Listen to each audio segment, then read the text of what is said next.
I remember when I was about 20 years ago and I was attending TAFE, my parents told me a story about a guy who lost his motivation, and they actually found eventually after some puzzling over this that he had a brain tumour, and he had this removed and recovered, and he shot off like a rocket apparently in terms of his productivity.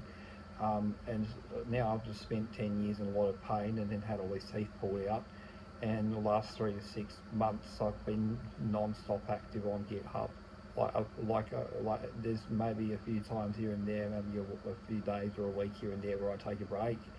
But I'm just constantly making fucking code submissions to GitHub. It's using my own projects. I'm not like sitting there doing that bullshit where like random pull requests open source projects to make a name for myself. Right. If I'm using an open source project and I notice an issue, half the time I'll make a fork in the other half the time I'll make a pull request. If people don't like AI, that's their fucking problem. I'm not going to get into that here. But yeah, I actually have had this happen to me, and I suspected this was going on, and it turns out that I was correct about this as well. And in fact, my parents discounted this idea and sort of downplayed the idea that something was going on with my health, and I kept telling them and trying to tell them for years that something wasn't right. They didn't listen. So it was my teeth the whole time. It was the teeth. And now I can focus more than I could before.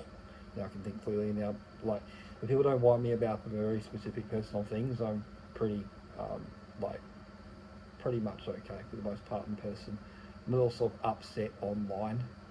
I mean, I'm gonna be. I mean, I'm pretty wound up about the stuff that happened to me. You know, that's like I can talk about calmly, and it sounds really awful when I do, and people feel really bad, and I actually feel bad for people feeling bad for me because I've already been through all of it. You know, I don't want people to feel weird and uncomfortable and sort of bad about it because it's just a story. It's just something that happened. It's done now. But what's more important is people focus on the mechanism and on how it happened, and you know what they can do personally to make sure it doesn't happen to other people is what I'd rather people think about and put their passion into rather than feeling bad about what happened to me. If that makes any sense at all. I hope that makes some sense. Anyway.